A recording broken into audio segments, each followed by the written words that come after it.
Hoy pues es un peldaño más en la serie La Iglesia.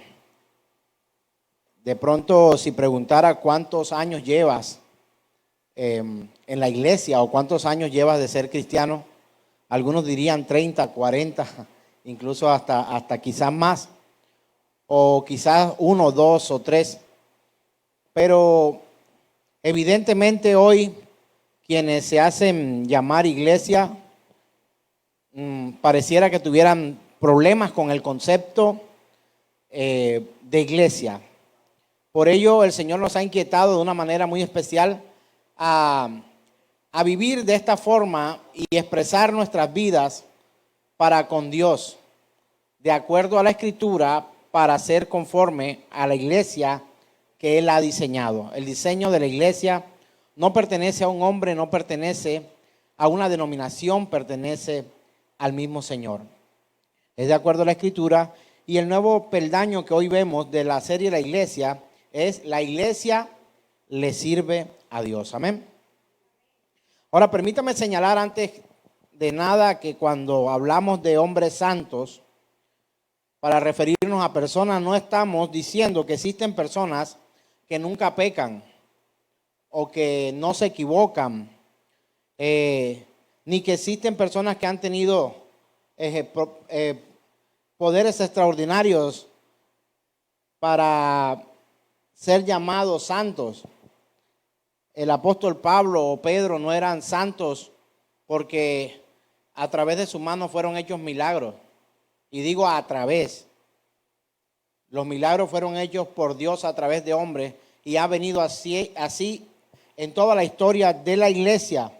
Y muchas veces confundimos esto de hombres santos por imágenes quizás o tratar de recordarlos de una forma gráfica. Eso se aleja un poco a lo que el Señor condena de alguna manera cuando dice: no te hagas imagen alguna de lo que está arriba en los cielos, en la tierra y debajo de las aguas, ni de la tierra, ni en ningún lugar. No te hagas esas imágenes, para eso estoy yo, ¿de acuerdo? Entonces, los santos forman la iglesia. Si nos confrontamos con esta sola palabra, quizá hoy muchos de nosotros nos sentiríamos que estamos fuera de combate. Sencillamente, empezando por aquí, la iglesia es conformada por santos. Empezaríamos a tener ya titubeo en cuanto a nuestra santidad. Si pregunto ahorita de los que están allá en la cámara, ¿cuántos de ustedes son santos? Y si pregunto en este lugar, ¿cuántos de los que aquí están son santos? ¿Cuántos podrían levantar su mano?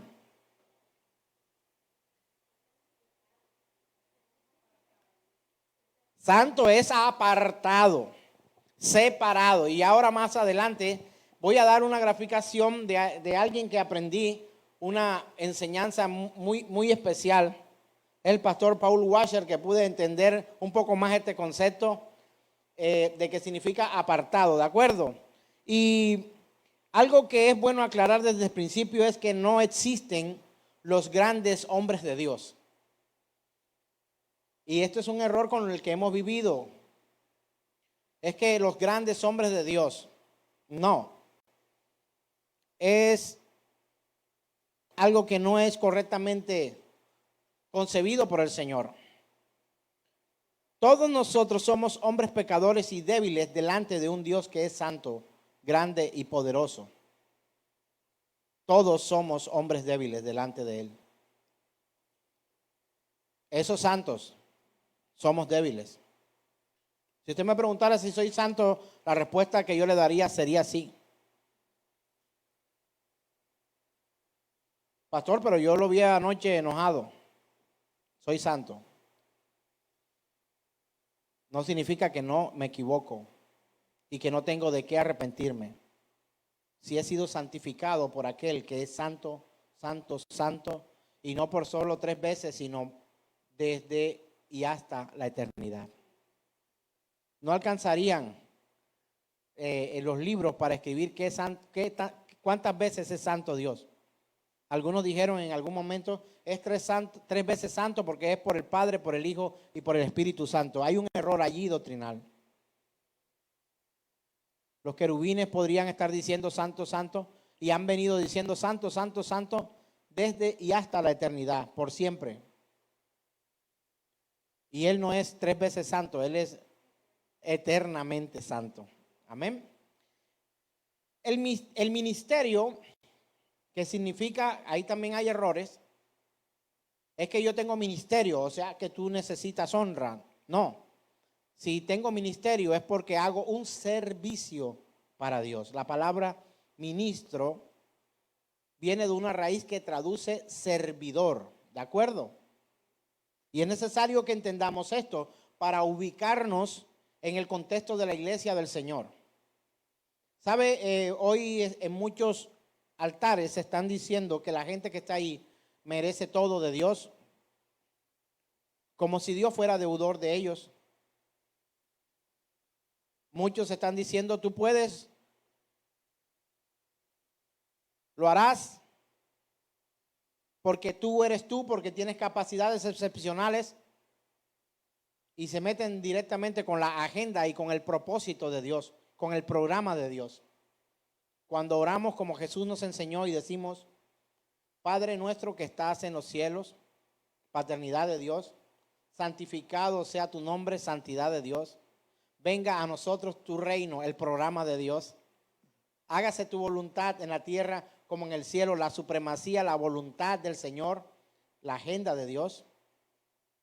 Entonces, no podemos como iglesia vivir separados de ese propósito de Dios.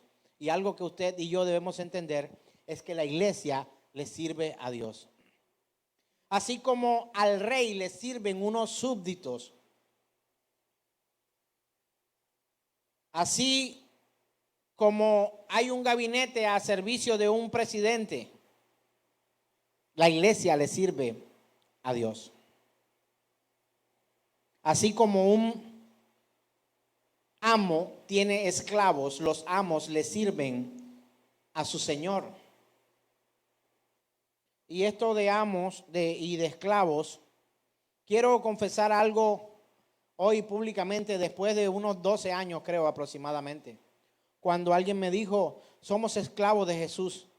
Y yo le dije, esa palabra me parece demasiado fuerte, yo no soy esclavo, Él me hizo libre. Y a través del tiempo y de sumergirme en la escritura entendí que soy esclavo del Señor. Estaba en prisiones infernales, pero Él me sacó de ese reino y me trasladó a su reino, y hoy soy esclavo de aquel amo, de aquel Señor. Si le digo Señor, me estoy rebajando, entre comillas, deberíamos todos hacerlo, pero me estaría rebajando a la condición de esclavo de Cristo. Él es mi Señor. Si Él es mi Señor, Él es mi amo y yo soy su esclavo, soy su siervo. Lo que pasa es que hay palabras que no nos gustan porque no caben en el criterio del hombre, pero que hacen parte del criterio de Dios. ¿Cuán diferente se siente cuando yo digo soy un siervo de Dios? Parece que me diera cierto estatus, pero cuando digo que soy un sirviente de Dios, parecía que me estuviera rebajando. Si usted le dice a alguien, llámame a mi sirvienta, suena despectivo. Pero si usted llama a alguien y le dice, por favor, dile a la que sirve en casa que se acerque, usted dice, uy, qué recatado este hombre al hablar. ¿Qué diferencia hay entre sirviente y siervo? Pero nos ofenden ciertas palabras. Un siervo es un sirviente, pero llamarnos sirvientes parece que nos rebajara de estatus. Debemos ubicarnos en la iglesia del Señor. Pareciera que hubiera empezado por el final de la predicación, pero de antemano le digo, la iglesia le sirve a Dios. Pero hoy quiero adentrarme para analizar la razón por la cual hoy los que se hacen llamar iglesia no le sirven a Dios. Porque uno de los peldaños o de los temas que el Señor me ha inspirado para compartir con usted es cómo se es parte de la iglesia. Y quien es de la iglesia de Cristo le sirve al Señor. Esa es una buena conclusión para acabar hoy la predicación. ¿Sí o no? Hoy le vine a enseñar que la iglesia le sirve a Dios. Terminamos, la iglesia le sirve a Dios. Pero ¿por qué los que se hacen llamar iglesia no le sirven a Dios? Romanos capítulo 12, verso 1. Dice la Escritura: así que, hermanos, os ruego por las misericordias de Dios que presentéis vuestros cuerpos en sacrificio vivo. Ojalá leyera eso conmigo a voz alta. Después de sacrificio vivo, ¿qué dice? Santo, agradable a Dios, que es vuestro culto racional. No os conforméis a este siglo, sino transformaos por medio de la renovación de vuestro entendimiento, para que comprobéis cuál sea la buena voluntad de Dios, agradable y perfecta. Recordemos el contexto bíblico de la carta del apóstol Pablo a los romanos. No es al pueblo de Roma, sino a la iglesia que está ubicada en Roma. O sea, el apóstol Pablo está hablando con gente de la iglesia, con gente que es la iglesia en Roma. Hoy es una predicación de este sirviente del Señor para la iglesia que está en Santa Marta, de acuerdo a lo que la Escritura dice a través del apóstol Pablo a la iglesia que se encontraba en Roma. Así que, hermanos, os ruego por las misericordias de Dios que presentéis vuestros cuerpos en sacrificio vivo. Nuestros cuerpos en sacrificio vivo. ¿Para qué? Para honrar a Dios, para servir a Dios, para glorificar al Señor, para hacer lo que Él dice a través de la Escritura. Santos, nosotros santos, agradables a Dios, nuestros cuerpos, que es vuestro culto racional. Eso quiere decir que tú como iglesia vas donde quiera en culto al Señor. Tú eres la iglesia, yo soy la iglesia. Si sigues los parámetros de los que son la iglesia de acuerdo a la Escritura. Y el verso 1 dice: así que, hermanos, os ruego, y esto es una manera en que el apóstol Pablo anhela una transformación en aquellos que le oyen, que le leen aquella carta. El Señor envía un mensaje a su iglesia y anhela que su iglesia escuche aquel mensaje. Y dice: le ruego por las misericordias de Dios que presentéis esos cuerpos delante de Él, ¿verdad? No puedo pretender ser para ustedes solamente un transportador del conocimiento o de la doctrina del Señor. Mi anhelo como sirviente o siervo de Dios o ministro, que es lo mismo, del Señor, es poder ver en usted una transformación en sus vidas. Ese es mi anhelo. Yo le sirvo al Señor y mi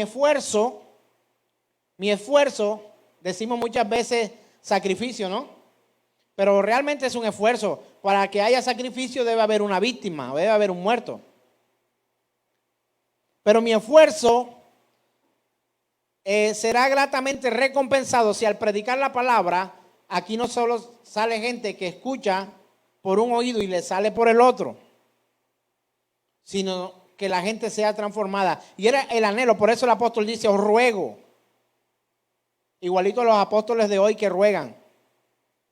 La mayoría de apóstoles hoy en día ordenan, decretan, declaran, machucan, remachucan y no ruegan a Dios.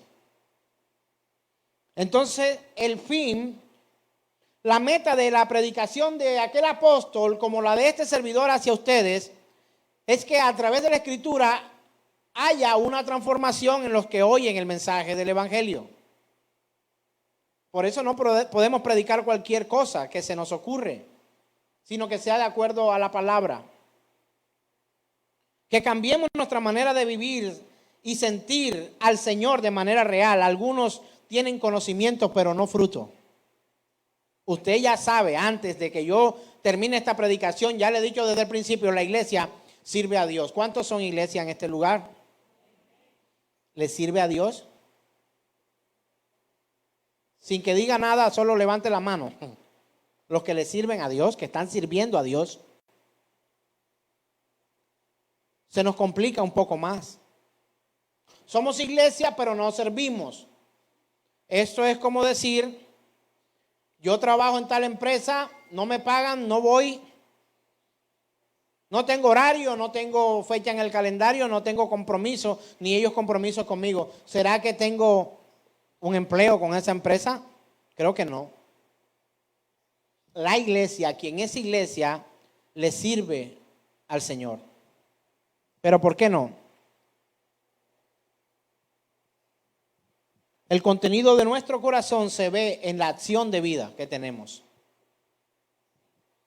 Ningún hombre o mujer que ha pasado por la santificación siente y dice una cosa diferente a la que hace. ¿Sí escuchó aquella palabra escritura que dice que de lo que sale del corazón del hombre es lo que hay en él, ¿no? De la abundancia del corazón habla la boca. Y nuestras acciones demuestran lo que realmente hay en nuestro corazón. Porque la iglesia, para ser iglesia debemos ser santos, dije al principio. Y la iglesia le sirve a Dios. Y la iglesia, para servirle a Dios, debe dejar el mundo atrás. Esto no significa que debe abandonar su empleo, irse a vivir a un rancho aparte y no tener contacto con nadie. No, aún en medio de tu trabajo, de tu empleo, de tu labor, de tu universidad, de tus quehaceres en el hogar, como vecino, como ciudadano, como patriota, como todo, eres iglesia del Señor, santo apartado para Dios. Hay que dejar el mundo a un lado. El Señor dijo, no te ruego que los saques del mundo, sino que los libres del mal, que los apartes. Ellos son santos, son apartados para mí. Y como servidores de Dios, si somos iglesia de Cristo y decimos servir a Dios, no podemos tener un pie en el servicio al mundo. Esto no es al empleo. Y otro al servicio a Dios. Donde vayas le sirves a Dios. El último empleo que tuve lo tuve hasta el 31 de marzo de este año. Y aunque hubo diferencias, creo que algo que mi jefe no podría, o mi jefe podría decir hoy, no podría decir hoy, es que no le serví como si trabajara para Dios. Le sirvo a Dios. Y estando allí en un almacén, siendo el gerente, el administrador de aquella compañía, estaba sirviendo a Dios. Y eso hizo una gran diferencia. Y debe hacer una diferencia en ti, en tu universidad, en tu escuela, en tu vecindario, con tus vecinos, en tu ciudad, donde vayas. Hasta una playa si vas a la playa. Deberías comportarte como la iglesia del Señor. Y allí aún también servirle a Él. En su palabra está la instrucción para servir al Señor, para servir y ser iglesia del Señor. Cómo ser de la iglesia de Cristo está en la Escritura. Y decía al principio, el pastor Paul Washer enseñó en una predicación, si Dios tiene tu corazón, también tiene tu intelecto. Y yo he añadido a este pensamiento de este hombre, también tiene tu voluntad, tus emociones y tus actos. Mateo capítulo 15, verso 16, dice lo siguiente. Jesús dijo, ¿también vosotros sois aún sin entendimiento? ¿No entendéis que todo lo que entra en la boca va al vientre y es echado en la letrina? Pero lo que sale de la boca del corazón sale. Y esto contamina al hombre, porque del corazón salen ¿qué? los malos pensamientos, los homicidios, los adulterios, las fornicaciones, los hurtos, los falsos testimonios, las blasfemias. Estas cosas son las que contaminan al hombre, pero comer con las manos sin lavar no contamina al hombre. Ahora yo pregunto, ¿tienes en el corazón servir a Dios?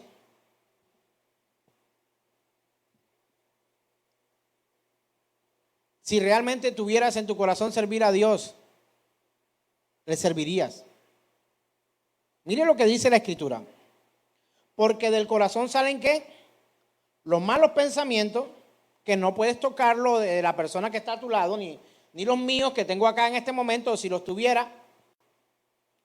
Pero luego de ahí en adelante, son cosas que se pueden ver, que se pueden palpar, que son hechos vergonzosos delante de Dios, son pecados delante de Dios. Del corazón salen los malos pensamientos, que aunque no parezcan, son hechos también. Y Dios los conoce. Quizás nosotros no podemos ver los malos pensamientos en alguien, pero los homicidios, los adulterios, las fornicaciones, los hurtos, los falsos testimonios, las blasfemias, son cosas que sí se ven, que tienen un fruto. Del corazón salen.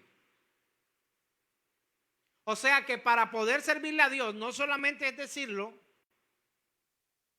sino tenerlo realmente en nuestro corazón y no engañarnos nosotros mismos, diciendo queremos servir a Dios y no hacerlo. Porque en el servicio al Señor el corazón es importante. Es la torre de control para ejecutar las obras, pero las acciones son la muestra de lo que realmente hay en el corazón. Miremos nuestro servicio al Señor, ¿qué le estamos entregando a Él? Ahora, esto no está diciendo aquí, ni el Señor está diciendo confíen en su corazón, porque el corazón es engañoso y es perverso, más que todas las cosas.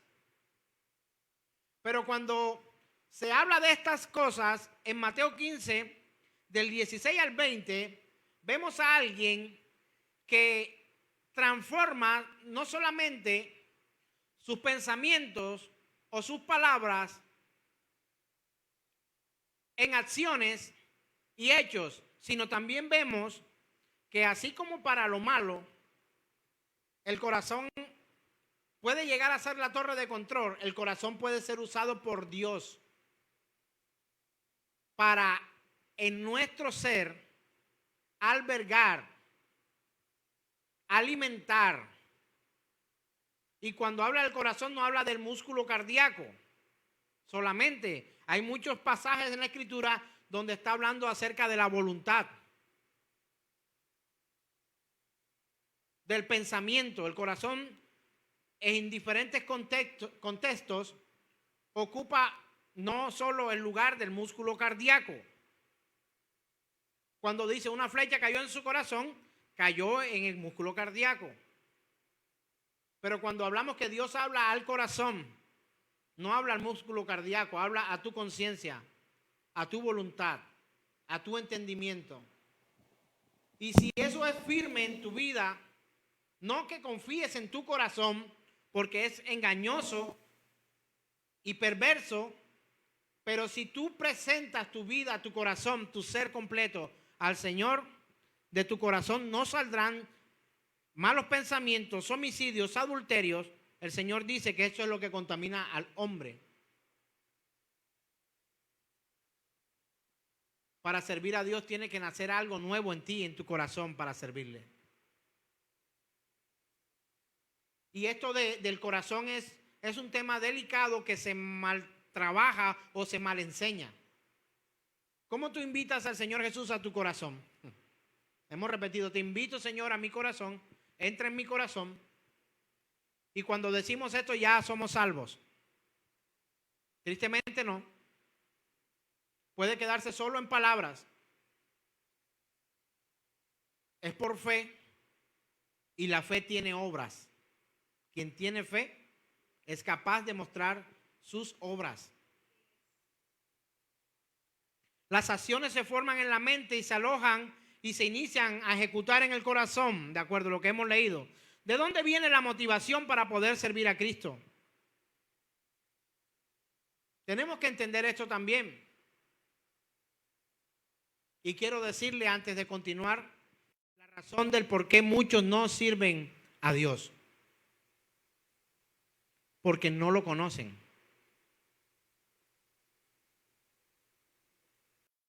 Y si no lo conocen, no pueden tener conciencia de amarle a alguien que no conocen. Si tú no conoces a Dios, decir que le amas, el Señor dice, como dice la Escritura, esa palabra queda muy grande en nosotros. Si tú dices yo amo a Dios a mi manera, es a tu manera, no como Dios dice. El apóstol Pablo en Romanos capítulo 12, verso 1, enseña la razón por la cual podemos servir al Señor. Así que, hermanos, os ruego por las misericordias de Dios que presentéis vuestros cuerpos en sacrificio vivo, santo, agradable a Dios, que es vuestro culto racional. ¿Por qué hacemos esto? ¿Cómo podemos presentarnos a Dios o entregarnos a Dios? Presentar nuestros cuerpos en sacrificio vivo. Por una sola razón: por las misericordias de Dios. El hombre que comprende quién es Dios, su grandeza, su majestuosa verdad, comprende quién es como hombre delante de Dios, se entrega por completo a Él. Quien no comprende al Señor, quien no conoce al Señor, sencillamente es porque no lo conoce. Y algo que enseñaba en la predicación pasada es que las Escrituras, por mucho que nosotros las veamos difíciles de comprender o que se contradicen, muchas veces decimos o hemos dicho o que no comprendemos ciertos pasajes, la dificultad no está en la Escritura. Las limitaciones están en nosotros para comprender esa claridad. En la medida que conocemos a Dios, nos entregamos. No es posible hacerlo si no le conocemos. Tú no puedes servir a alguien que no conoces de corazón, a menos que seas contratado por sueldo. Y mucho menos puedes amar a alguien que no conoces. Por eso la exigencia, por eso por llamarlo de alguna forma, el cuidado de conocer las Escrituras para poder conocer de quién hablan y de la forma en que hablan.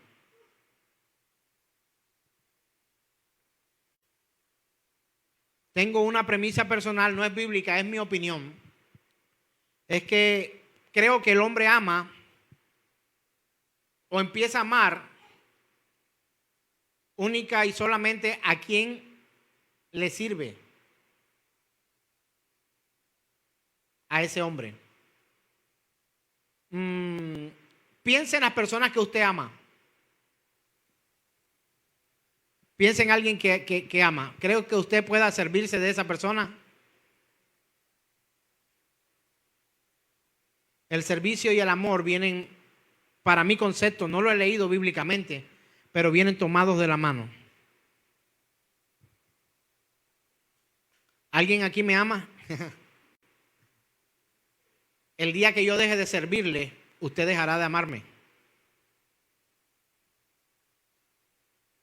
Empezará de a paso hasta que se olvide por completo de mí. No estoy hablando algo bíblico, quiero que entienda esto. Pero nuestro raciocinio humano vincula el amor con el servicio. Cuando sirves a alguien sin esperar nada o muy poco de alguien, tú identificas que esa persona te ama o esa persona identifica que tú le amas. ¿Por qué ha de ser diferente con el Señor? Haga el ejercicio mental de gente a la que usted ama y creo que encontrará que esa persona le ha servido a usted en algún momento. O piense en alguien que usted considera que le ama a usted. a ver cuánto usted ha servido a esa persona. Pienso que hay una relación muy estrecha entre el servicio y el amar. Es una demostración de afecto, de reciprocidad. Yo amo a Beatriz, me sirve. Beatriz me ama, creo que le sirvo. Pero piensa en alguien que a usted no le sirve y mire cuánto amor le tiene usted a esa persona. Y de pronto tiene un amor frustrado porque ama a esa persona y anhela que esa persona pueda ser un poco servicial con usted. Y eso se da mucho en el caso de nosotros como padres con nuestros hijos. Y la Biblia habla del hijo que sirve al padre, demostrando amor y afecto. Entonces, Primera de Juan, capítulo 4, verso 19, encontramos la razón por la cual nosotros amamos a Dios. Lo dice la Escritura. Nosotros le amamos a Él porque Él nos amó primero. Esa es la razón bíblica por la cual nosotros amamos o decimos amar a Dios. No hay otra forma más clara bíblicamente de expresar el amor que nosotros sentimos a Dios o la causa del amor de nosotros hacia Dios que no sea esta. Yo le amo a Él mucho. Y creo que en mí se cumple aquella escritura que dice que aquel al que se le perdona más, más ama. Él me ha perdonado mucho. Y entre más lo conozco, entre más conozco al Señor, más entiendo de su misericordia y de su amor por mí. Pero quien no conoce a Dios, sencillamente cree que Dios le ama como ama a toda su creación. Si le conocemos más y entenderemos lo que Él ha hecho por nosotros y le amaremos mucho más y nos entregaremos a Él de verdad. ¿Sabe una cosa que limita el amar a Dios? La falta de santidad en alguien que se dice llamar iglesia. La falta de santidad entre los que se hacen llamar cristianos limita nuestra entrega al Señor. Tenemos una lucha entre si servir al mundo o servir a Dios, entre agradar al mundo y agradar a Dios.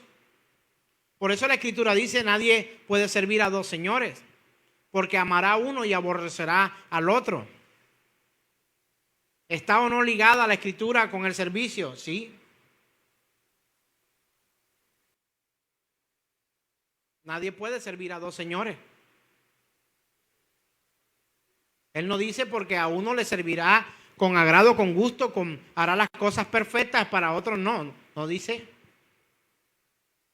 de esa forma. Santidad y amor por Él, íntimamente ligados. Pero ¿cómo hacemos para cultivar amor por Dios? Yo amo a Dios, pero creo que puedo amarle más. Y entre más le conozca, creo que más le voy a amar. Porque no solamente estaré conociéndolo más a Él, sino al conocerlo a Él, entiendo cuál es mi lugar delante de Él. No es un lugar malo. Es un lugar maravilloso, que Él me ama, no como soy, sino a pesar de lo que soy. Si no conoces a Dios, no podrás amarle, y mucho menos servirle a un Dios que no conoces. Porque no sabes cómo servirle, no sabes cómo agradarle. Si no lo conoces, no sabes cómo. Usted va a una empresa a trabajar por un salario, ¿y qué es lo que usted primero que le preguntaría al que le ha contratado? Te contrataron. Mira, hay un trabajo para ti en mi empresa. Quiero verte a las 8 de la mañana. Y cuando usted está cara a cara a las 8 de la mañana con aquella persona que le dijo te contrato para trabajar en mi empresa, ¿qué le preguntaría a usted? ¿Qué tengo que hacer? Tienes que ir a la sección de archivo y tienes que mirar allí y sacar todos los proveedores y hacer esto y luego de ahí lo llevas a la oficina de Memo. ¿Qué vendría después de una afirmación como esa? ¿Dónde está la oficina de archivo? ¿Dónde quedan los documentos que me dice? ¿Y dónde está la oficina de Memo? Vienen esas preguntas. Te llevaría, te mostraría la bodega o el archivo. Aquí están los libros, los que quiero que revises son estos son los de clientes, estos son los de proveedores, esto es esto, y la oficina de Memo queda a 2 cuadras, hay un vidrio que tiene un letrero que dice oficina de Memo. Allí lo llevas. De la misma manera ocurre con Dios. Si no entendemos qué hay que hacer, cómo servirle, y mucho menos si no le amamos, difícilmente vamos a prestar un servicio como a Él le gusta. ¿Qué ocurre si en vez de tomar los libros que el jefe te dijo, tomas otro y lo llevas a la oficina de Valentina? No es tu labor, no te pedí que hicieras eso. Difiere. No, pero es que a mí me gusta es la oficina. No, pero no es lo que tienes que hacer. Tu labor es esta. Y como iglesia, al desconocer no solamente la labor, sino quién nos manda, de ahí tenemos problemas para servirle al Señor.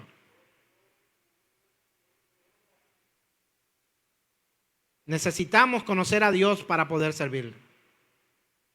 Y sabe algo que me ha impactado de manera poderosa mi corazón, una palabra por parte del Señor en cuanto a esto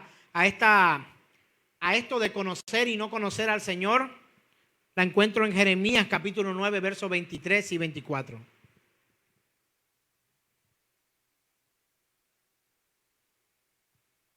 Así dijo Jehová: no se alabe el sabio en su sabiduría, ni en su valentía se alabe el valiente, ni el rico se alabe en sus riquezas, mas alábese en esto el que se hubiere de alabar. ¿En qué?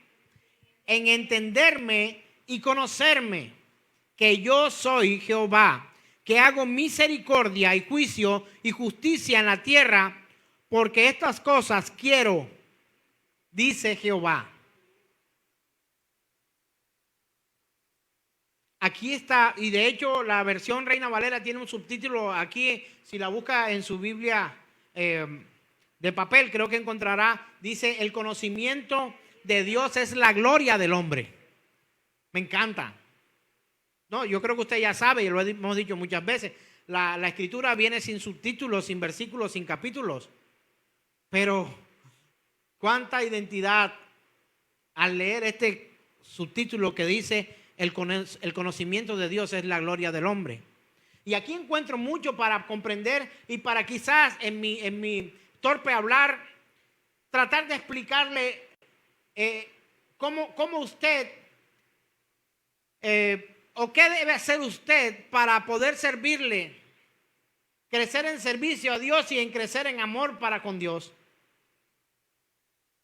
Algo que sí sé es que tú y yo podemos amarle más a Él, pero Él no nos va a amar más de lo que nos ama. Nos ama lo suficiente para haber entregado a su Hijo por tanto, ¿cómo dice la Escritura en Juan 3:16? ¿No lo sabemos? De tal manera amó Dios ¿a quién? A los que estaban en la iglesia, al mundo. ¿Que entregó qué? ¿O a quién? a su unigénito, ¿verdad? Entonces mira lo que dice la Escritura. Lee conmigo Jeremías 9, 23 y 24, la cita que aquí tenemos. Así dijo Jehová, no se alabe el sabio en su sabiduría, ni en su valentía se alabe el valiente, ni el rico se alabe en su riqueza. Yo quiero detenerme un momento por acá, porque para servirle a Dios no tendríamos que jactarnos de ser sabios, o fuimos a una universidad, o hicimos tal instituto, o hicimos tales cosas. Ni le voy a servir a Dios, ni le amo a Dios, ni me jacto de Dios como valiente por haber derrotado, por haber hecho. Y aquí se reduce esto que le decía al principio, donde dice que no existen tales grandes hombres de Dios. Si alguien desea alabarse, no porque haya sido valiente, porque sea valiente o porque sea sabio. Dice tampoco ni el rico se alaba en su riqueza. Al Señor no le interesa qué tanta riqueza alguien pueda tener para servirle, para amarle y para rendirse a sus pies. ¿Acaso no es Él el dueño de todas las riquezas? A Él no le impresionan las joyas. Mas alábase en esto el que se hubiera de alabar, en entenderme y conocerme, que yo soy Jehová, que hago misericordia, juicio y justicia en la tierra, porque estas cosas quiero, dice Jehová. Y cuando el jefe pide algo, hay que obedecer. ¿Qué quiere el Señor que hagas?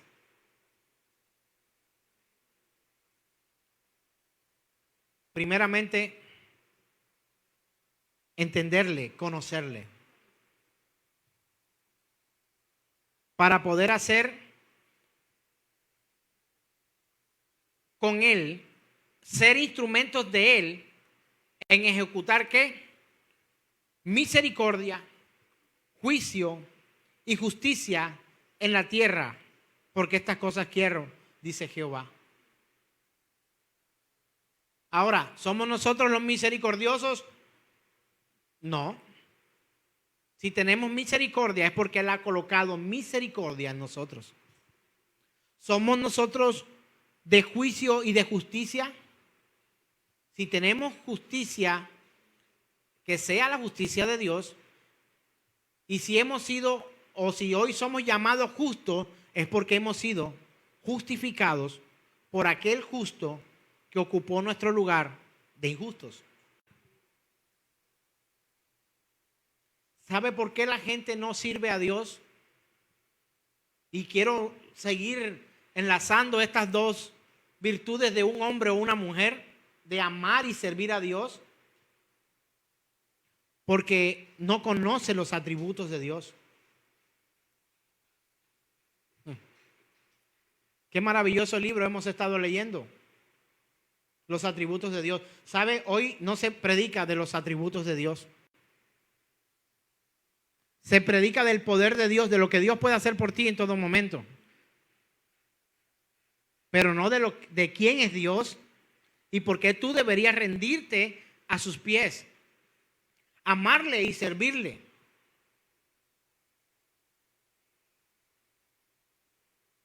¿Sabe que aquellos que llaman grandes hombres de Dios son aquellos quizá a los que Dios en algún momento ha utilizado, se ha valido de ellos para hacer su voluntad?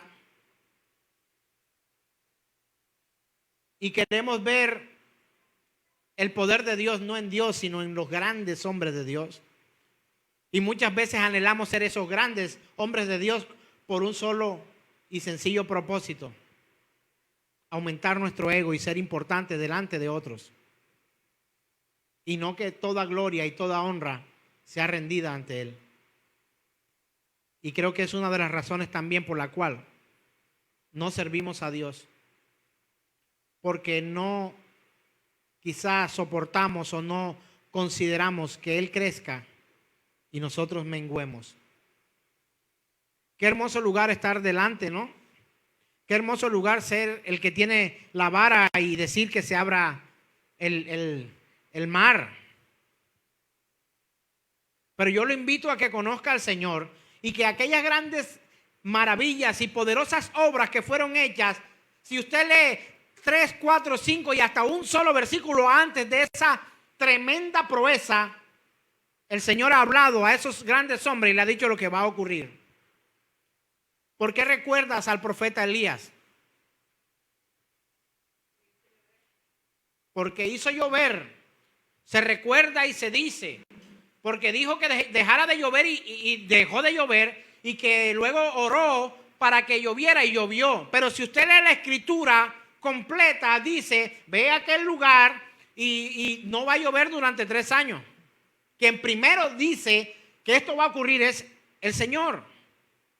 Y luego le dice, bueno, ahora vete a tal lugar y ora con el rey allá y ora para que llueva.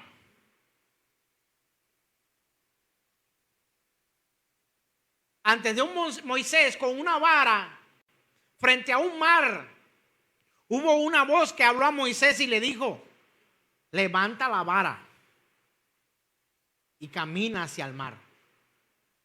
Antes de un Josué y sacerdotes ante el río Jordán, hubo un Dios que habló a ellos y le dijo, marchen frente a ustedes, frente al pueblo, los sacerdotes, y en cuanto los sacerdotes entren al río se abrirá. Nos gusta el pedazo desde que se agarra la vara o desde que se alza la mano y se dice dejará ya de llover. Pero para que esto ocurriera antes, estos hombres de Dios, los cuales hicieron grandes proezas, como dice el Salmo dice, en el Señor haremos proeza. ¿Quiénes? Nosotros. Pero nos falta el detalle de tener en cuenta que antes de que estos hechos asombrosos ocurrieran, hubo un Dios que habló, que hubo antes comunión, que antes hubo conocimiento de lo que Él ha querido, conocimiento de su persona y de sus atributos. Pretendemos conocer cosas prácticas de la vida cristiana, pero muchos no conocen a Dios y por ello vienen las falsas doctrinas. Y una manera distinta, no es que tú le sirves a Dios de esa forma y yo le sirvo a Dios de esta forma. A mí me llamó a servirle a Dios de esta manera. Aquí en la disco bailando el fin de semana, emborrachándome, ahí en algún momento ellos caen. ¿Quién crees que caerá?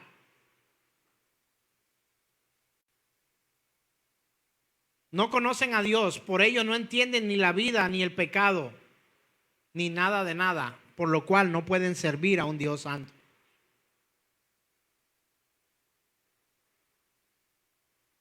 Oseas 4:1 dice lo siguiente, voy a leer varias citas de manera rápida. Oseas 4:1 dice, escuchad palabra del Señor, hijos de Israel, porque el Señor tiene querella contra los habitantes de la tierra, pues no hay fidelidad ni misericordia, ni conocimiento de Dios en la tierra. Juan 14:17 dice, es decir, el Espíritu de verdad, a quien el mundo no puede recibir, porque ni le ve ni le conoce, pero vosotros sí le conocéis, porque mora con vosotros y estará en vosotros. Juan 17:25 dice lo siguiente, oh Padre justo, aunque el mundo no te ha conocido, yo te he conocido y estos han conocido que tú me enviaste. No solamente Jesús hablaba de su conocimiento obvio de su Padre, de Él mismo como Dios, Trinidad de Dios, sino también la presentación de Jesús ante los hombres era llegar al conocimiento de la persona de Dios. Segunda de Corintios 10:5 dice lo siguiente, destruyendo especulaciones. ¿Habrán especulaciones hoy en las predicaciones? En los púlpitos promedio, ¿habrán especulaciones? Especulaciones. Y dice, destruyendo especulaciones y todo razonamiento altivo que se levanta contra el conocimiento de Dios y poniendo todo pensamiento en cautiverio. ¿Qué significa esto, cautiverio? Preso. ¿A qué?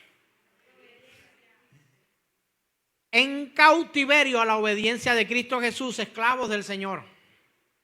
Primera de Tesalonicenses 4:5 dice, no en pasión de concupiscencia, como los gentiles que no conocen a Dios. Muchos hoy predican en pasiones de sus propias concupiscencias. No, pero es que como yo en el mundo era así, entonces el Señor me conoció así, entonces yo sigo siendo así para que otros puedan conocer al Señor. Si no ve tu vecino la transformación que Dios ha hecho en tu vida, si no ve una diferencia entre tú que te hace llamar santo y el mundo, no habrá nada que mirar. Y por eso pretendemos mejorar para el Señor, para agradarle a Él. Y Job 36:26 dice: he aquí, Dios es exaltado y no le conocemos. El número de sus años es inescrutable.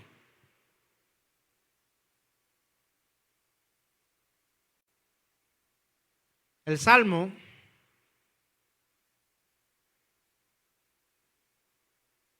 que vamos a leer a continuación, el Salmo 50 dice lo siguiente: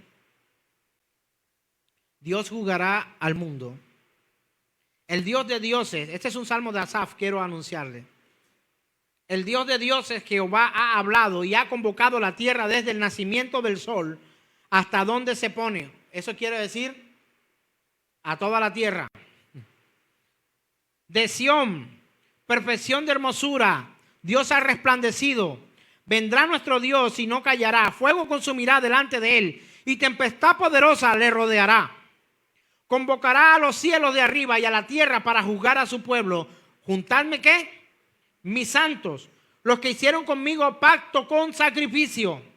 Y los cielos, cuando habla del pacto con sacrificio, está hablando de su Hijo, Jesús. ¿De acuerdo? Verso 6, y los cielos declararán su justicia porque Dios es el juez. Oye, pueblo mío, hablaré, escucha, Israel, y testificaré contra ti. Yo soy Dios, el Dios tuyo. No te reprenderé por tus sacrificios ni por tus holocaustos que están continuamente delante de mí. No tomaré de tu casa becerros ni machos cabríos de tus apriscos, porque mía es toda la bestia del bosque y los millares de animales en los collados. Conozco a todas las aves de los montes y todo lo que se mueve en los campos me pertenece. Si yo tuviese hambre, no te lo diría a ti, porque mío es el mundo y su plenitud. ¿He de comer yo carne de toros o de beber sangre de machos cabríos? Sacrifica a Dios alabanza y paga tus votos al Altísimo e invócame en el día de la angustia. Te libraré y tú me honrarás. Yo quiero que usted, si usted escucha esto de Dios, si ha prestado atención a esta escritura, ¿usted encuentra a un Dios riendo? ¿Usted encuentra a un Dios satisfecho de ellos? ¿Usted encuentra a un Dios que está saciado del bien? No. Y es un Dios que empieza a hablar de lo que Él es capaz, de lo que Él es dueño, de lo que Él es merecedor, de quién es Dios. Este salmo es maravilloso. Habla profundamente de la persona del Señor, de sus atributos. De hecho, el que más se acentúa, uno de los que más se acentúa aquí, es la omnisciencia de Dios. Omnisciente y todopoderoso también. Cuando le quieren presentar ovejas, dice: no me interesan, son todas mías. Ofrendas, no, yo soy el dueño de toda la tierra. Pareciera que aquellos no le conocieran, pero me está exigiendo que el día que ellos le invoquen, aquel día de la angustia, Él va a tener misericordia. Dice: te libraré y tú me honrarás. ¿Cómo? De corazón, con toda tu vida entera entregada a Dios, con tu servicio, con tu amor por Él, con la demostración de tus hechos, no solo palabras ni pensamientos. Es que yo le sirvo a Dios en mi mente, no sirve.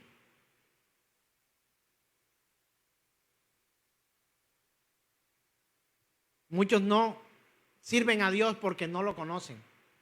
Y esta primera parte de este salmo es tan fuerte que parece que fuera para los malos. Pero lea el verso 16, lo que sigue en adelante. Y luego dice, y al malo le dijo.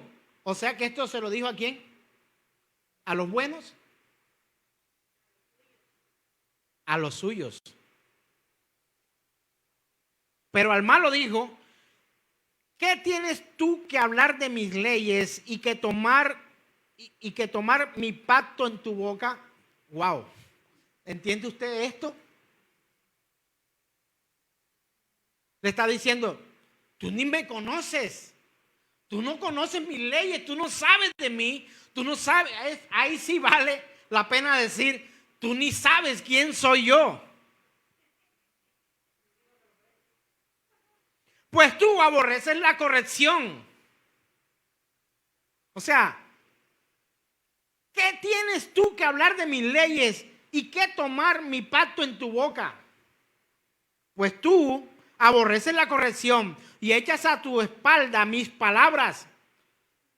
Y veías al ladrón, tú corrías con él, y con los adúlteros era tu parte. Tu boca metías en el mal, y tu lengua componía engaño. Tomabas asiento y hablabas contra tu hermano, contra el hijo de tu madre ponías infamia. Verso 21. Estas cosas hiciste y yo he callado. Pensabas que de cierto sería yo como tú, pero te reprenderé y las pondré delante de tus ojos. Entended ahora esto, los que os olvidáis de Dios, que no sea que os despedace, ay Dios, y no haya quien os libre. El que sacrifica alabanza me honrará, y al que ordenase su camino le mostraré la salvación de Dios. Verso 21, estas cosas hiciste y yo he callado. Pensabas que de cierto sería yo como tú. ¿Sabe por qué? Aún se enoja más el Señor con esto, porque hay quienes no lo conocen y se comparan con Dios. Dios es como yo creo, a mi manera, a mi imaginación. Mire, sus dioses son tan falsos como los dioses de madera y yeso. Honran y oran a un Dios que han creado en su propia imaginación. La gran responsabilidad ahora de los predicadores está en predicar de un Dios real, verdadero. ¿Y sabes en qué me he comprometido? Y todo esto que hemos hecho en literatura de fe, ¿a qué me ha comprometido? A predicar de los atributos de Dios, porque la iglesia o los que se hacen llamar iglesia no conocen a Dios. Por eso no lo honran, por eso no le sirven, por eso no le aman, por eso no ven el pecado como el pecado y por eso no viven para Dios, porque no lo conocen. La tibieza de la que habla la Biblia es de aquellos que no lo conocen. O sea, dice, mi pueblo se perdió porque le faltó conocimiento. ¿De qué? De Dios. Y muchos de los que dicen servir a Dios, pero sirven a Dios a su manera, lo hacen porque no conocen a Dios. Y algunos dicen, estoy sirviendo a Dios, pero no están sirviendo al Dios bíblico, sino a su propio Dios.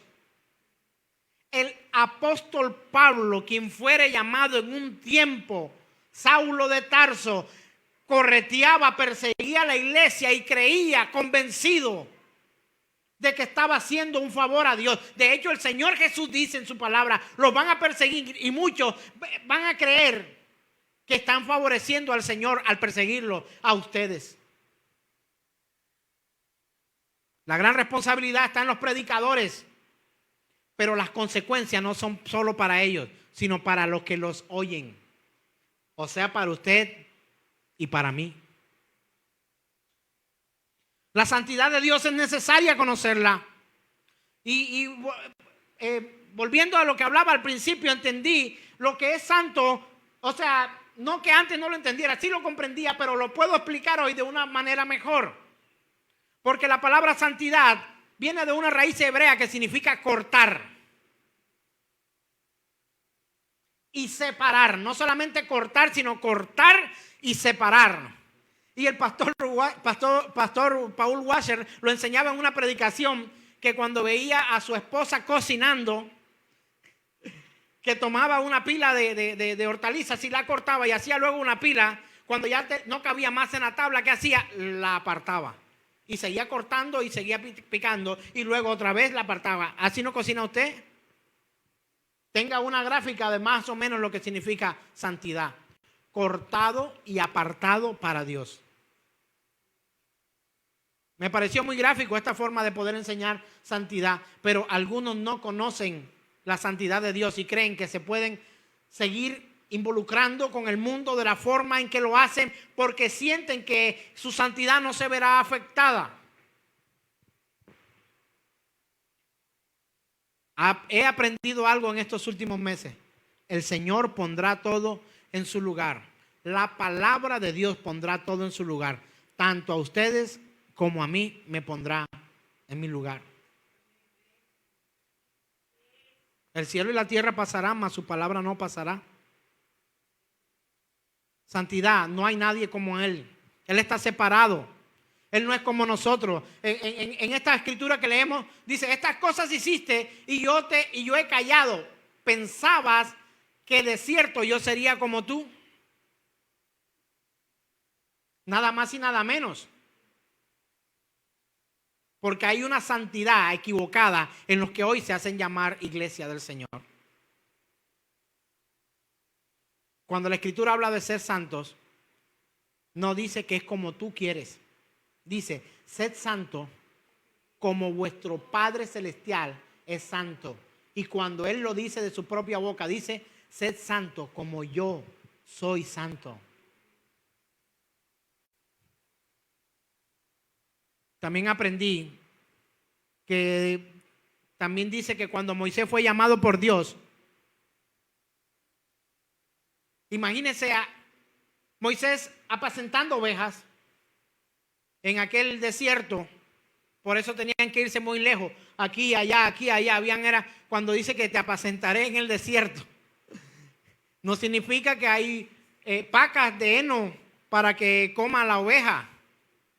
El pastar en el desierto implicaba caminar largas jornadas para ir buscando moños de pasto en el desierto. Y cuando él estaba pastando las ovejas y aparece el Señor y el Señor le dice que va a hacer todo esto con él, una de las cosas que Moisés le preguntó y que tú también debías preguntarte, no sin respuesta o teniendo respuesta, de las cosas que Moisés le preguntó es, ¿quién eres? ¿Quién eres tú? Su respuesta fue, ¿cuál fue su respuesta? Yo soy. Y luego cuando le dio la ruta del trabajo que tenía que hacer, de la forma en cómo tenía que servirle, él le dice, y si yo voy a ellos, ¿qué voy a decirle? ¿Que quién me mandó? Y revela uno de sus nombres, dice, dile que te mandó, yo soy.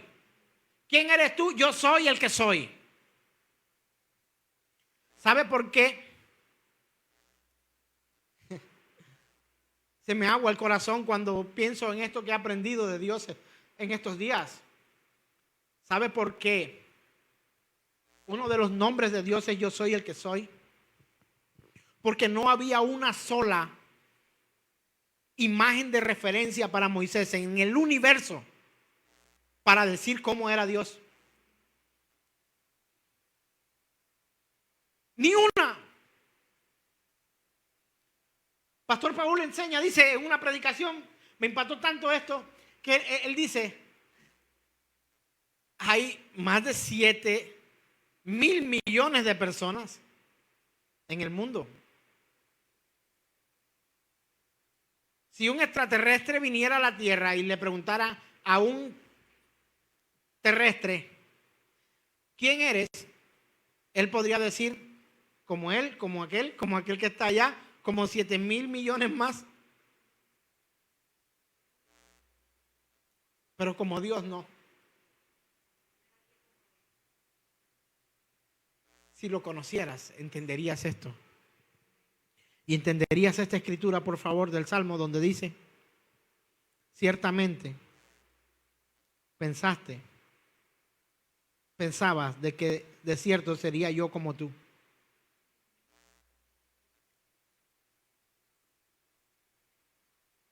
Y ¿sabe qué me sorprende aún más? Que cuando Jesús entró al Jordán para ser bautizado por Juan, dice la Escritura que se oyó una voz de los cielos que decía: este es mi Hijo amado, en el que tengo complacencia. Por eso él en aquel momento pudo haber dicho: yo soy como él y él es como yo. Por eso usted y yo, si tenemos un mal concepto de quién es Dios, no podremos amarle y mucho menos servirle. ¿Quién como Él? Nadie como Él. Solo Cristo. Por eso Él merece toda la gloria, la exaltación, el honor. Y tomé un dato, quiero que lo coloques, hija, por favor, de los datos de la tierra, la población de la tierra. A 2019, 7.674 miles de millones de personas. La fuente es el Banco Mundial. Búsquelo en Google. Nadie es como Él. Entonces no te fundamentes en un hombre como yo para conocer al Señor. Fundamenta tu conocimiento de Dios por su palabra, por su escritura, y guíate para servirle a Él y amarle a Él, como dice la escritura. Si quieres colocarte en pie para adorar a ese Dios no conocido.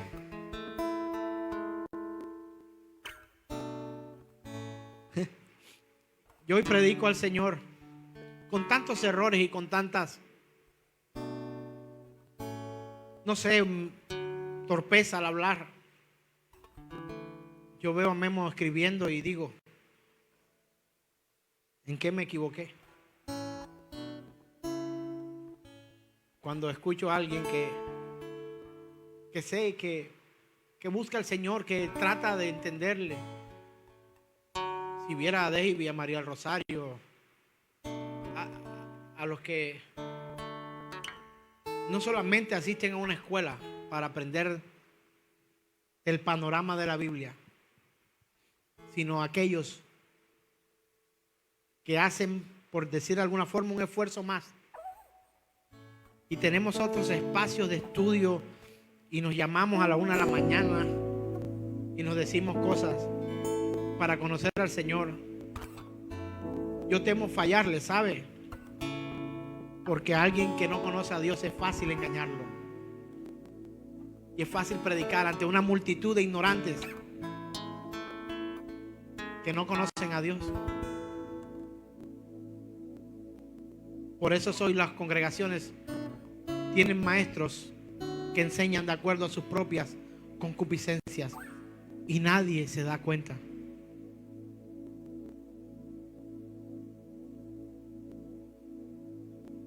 Pero no temo tanto a alguno de ustedes, a Memo, a María, a David, a mi esposa, a Yari, con quienes hacemos estudios